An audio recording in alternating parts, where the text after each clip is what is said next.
Belanja di toko kebahagiaan.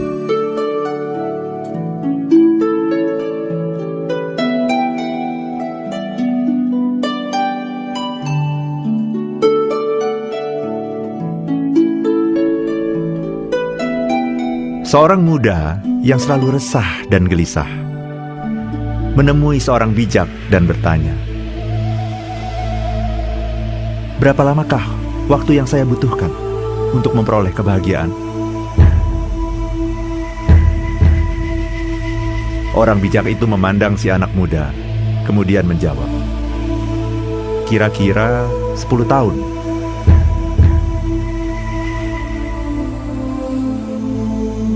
Mendengar hal ini, anak muda itu terkejut. "Begitu lama?" Tanyanya tak percaya. "Tidak," kata si orang bijak, "saya keliru. Engkau membutuhkan waktu 20 tahun. Anak muda itu bertambah bingung. "Mengapa guru lipatkan 2?" Tanyanya keheranan. Orang bijak kemudian berkata, "Coba pikirkan. Dalam hal ini, mungkin engkau membutuhkan 30 tahun.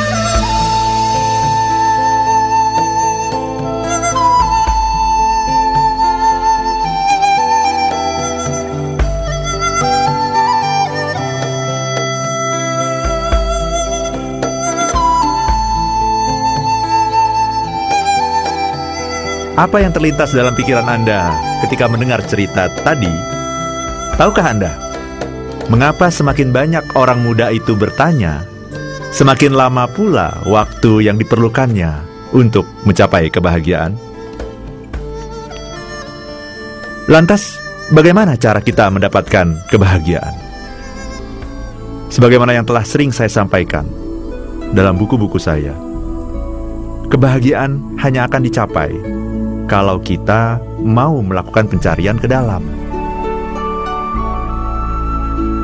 Namun itu semua tidaklah dapat Anda peroleh dengan cuma-cuma. Anda harus mau membayar harganya. Agar lebih mudah, saya akan menggunakan analogi sebuah toko. Nama toko ini adalah Toko Kebahagiaan. Tapi di sana tidak ada barang yang bernama kebahagiaan, karena kebahagiaan itu sendiri tidak dijual. Namun, toko ini menjual semua barang yang merupakan unsur-unsur pembangun kebahagiaan. Misalnya, kesabaran, keikhlasan, rasa syukur, kasih sayang, kejujuran, kepasrahan, dan rela memaafkan. Inilah barang-barang yang Anda perlukan untuk mencapai kebahagiaan. Namun, berbeda dengan toko biasa, toko ini tidak menjual produk jadi. Yang dijual di sini adalah benih.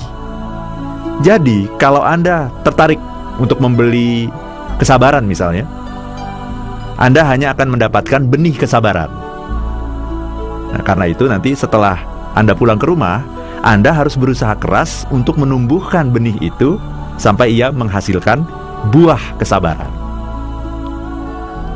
Nah, setiap benih yang Anda beli di toko itu mengandung sejumlah persoalan yang Anda harus pecahkan sendiri. Hanya bila Anda mampu memecahkan persoalan tersebutlah Anda akan menuai buahnya.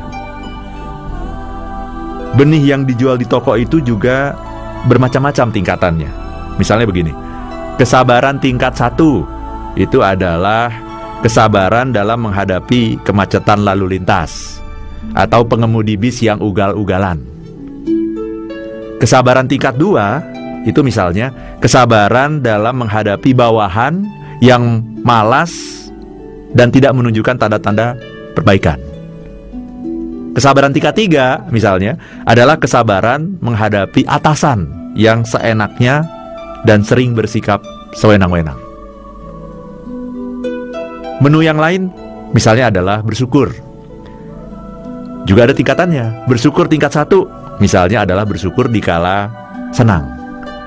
Sementara bersyukur tingkat 2 itu adalah bersyukur dikala susah. Kejujuran misalnya, ada kejujuran tingkat 1. Itu adalah kejujuran dalam kondisi yang biasa.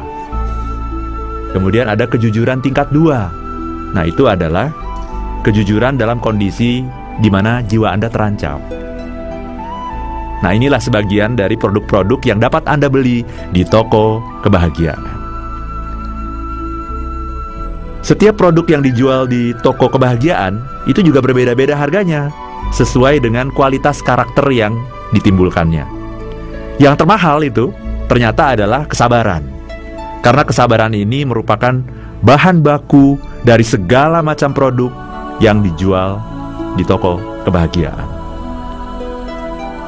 Seorang filsuf, Thomas Paine, pernah mengatakan begini, apa yang kita peroleh dengan terlalu mudah pasti akan kurang kita hargai.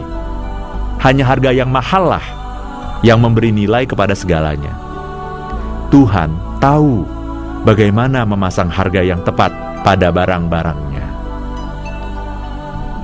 Nah, dengan cara pandang seperti ini, kita akan menghadapi masalah secara berbeda. Kita akan bersahabat dengan masalah. Kita pun akan menyambut setiap masalah yang ada dengan penuh kegembiraan. Karena di dalam setiap masalah senantiasa terkandung obat dan vitamin yang sangat kita butuhkan. Dengan demikian, Anda akan berterima kasih kepada orang-orang yang telah menyusahkan Anda. Karena mereka memang diutus untuk membantu Anda.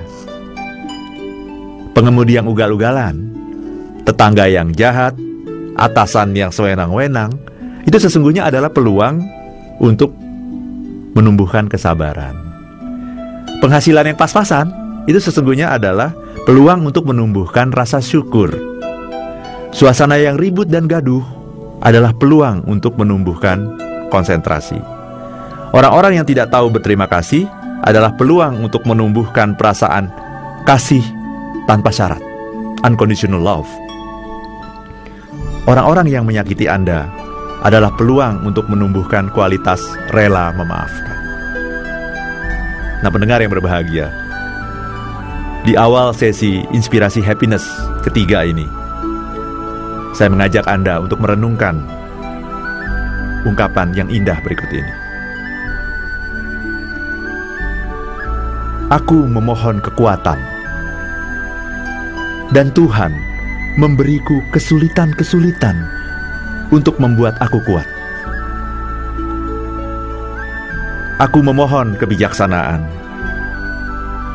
dan Tuhan memberiku masalah untuk aku selesaikan. Aku memohon kemakmuran, dan Tuhan memberiku tubuh dan otak untuk bekerja. Aku memohon keberanian, dan Tuhan memberiku berbagai bahaya untuk aku atasi. Aku memohon cinta, dan Tuhan memberiku orang-orang yang bermasalah untuk aku tolong. Aku memohon berkah, dan Tuhan memberiku berbagai kesempatan. Aku tidak memperoleh apapun yang aku inginkan, tetapi aku mendapatkan apapun yang aku butuhkan. If you want to be happy now. Saya Arfan Pradiansyah.